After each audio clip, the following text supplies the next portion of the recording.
When I was a kid, I was always told that I didn't have good hair. I would usually get made fun of if I didn't groom it every 5, 10 minutes before it coiled right back up. If you had a very strong, comb resistant 4C hair like mine, then you probably had a similar experience.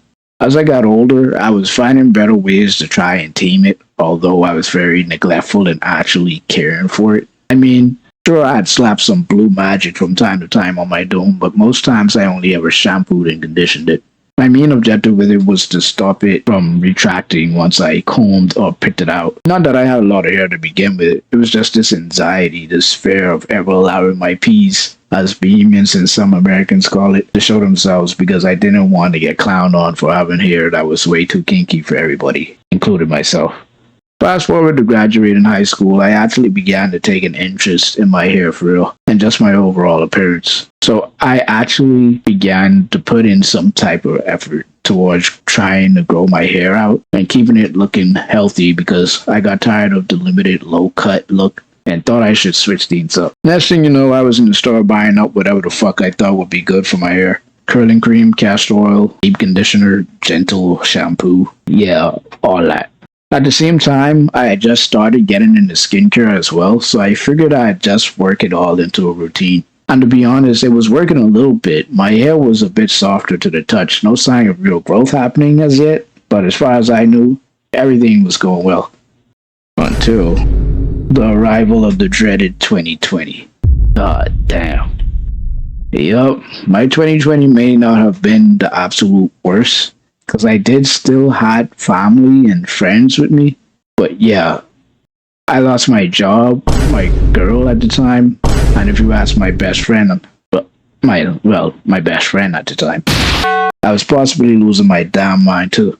So at the end of a combo string like that, the only thing left to lose to really put me in the dirt was, you guessed it, my fucking hair, bro.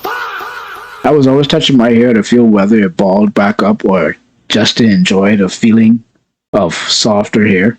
One day something felt different. When I was feeling through my hair, my head felt like it was aching.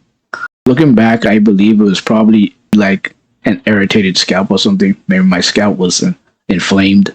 But what had me concerned more than that was the smooth new area at my crown. I immediately to the bathroom mirror and realized that was dumb as fuck because it's not like I could see the back of my head from the front of a mirror. So I opened up my phone camera and took a picture to see what's going on back there. And lo and behold, a big patch of cut grass. Damn. Now, to be real, my hairline was never really that great, to be honest. But I was hoping I could have at least tried to cover it up if I had any luck with hair growth, or I would have gotten my shit sprayed on like y'all niggas do now. So, after noticing the first signs of hair loss, I did the only thing I know I could do. Be in denial. Yeah, I wore my do-rag real tight as if that was gonna keep my shit together and stop it from falling out. Oh my god! You couldn't tell me I wasn't finna duck that 5-star life tax, but nah, there was no stopping it, bro. It's over. I was so pissed that I just started my hair journey and it's already coming to an end just like that. So now that it finally seeped in that this was actually happening, I just tried to mitigate it as best as I could. First thing I did was go back to the low cut because trying to grow it out would obviously make it more noticeable that I was balding.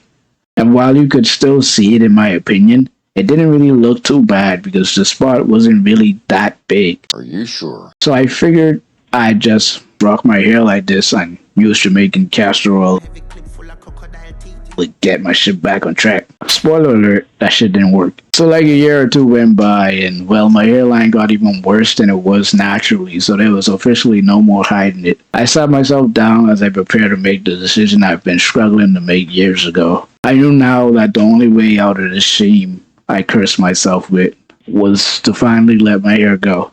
It was time to shave it all off and go completely bald. So I went to the barber the next morning and I told him to leave no follicle uncut. Cut my shit down to my brain. He looked me in the eye, didn't say nothing, and turned around to grab his clippers. And that was it. No going back. After the job was done, I avoided the mirror after catching a glimpse of how smooth my dome was. Paid the boss for his work and went home. As soon as I get through the door, I instantly went in the mirror and just stood there staring at myself. That's when I realized, damn, I don't look too bad with the cut. Now, y'all might call this coat, but in my honest opinion, I think I looked better without hair than with it. So naturally, I felt more confident rocking the milk dud cut than trying to revive something that never went far anyway. The next day came around, and it was time for me to head to work at this hotel's rooftop bar I was at. And there was always hella people in there, so I didn't want to be late for my shift. I washed my ass, put my deodorant on, put my work fit on, spray cologne, all that, and I was ready to go. Great! Just gotta put on my hat. What? Yup, you caught me. So no, it was not over. Even after I accepted my baldness. Because now I'm not just balding, I'm actually bald. I still tried to look for solutions to cure my baldness because deep down, I still did not want to be the bald guy. I started researching and found out about minoxidil and finasteride. Don't know if I'm pronouncing that right.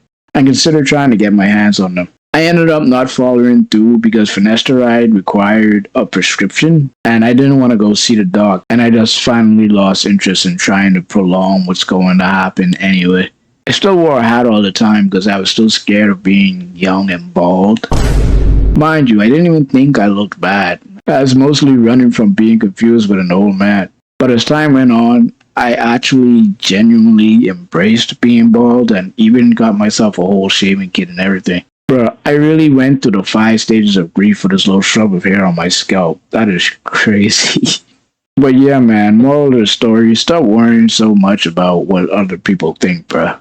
The more you worry about what people think, the more you're going to lose out on figuring out what matters most to you. Life is too short to be trying to please or appeal to everybody in any aspect.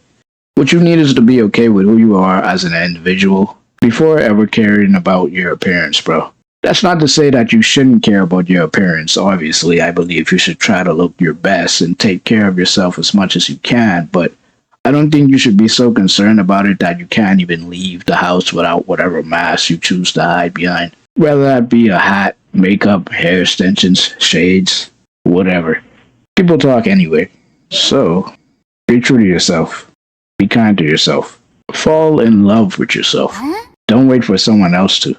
That being said, let me know what you guys think about today's video in the comments. And if you liked today's video, make sure to like and subscribe as well. See y'all in the next one. I'm out of here.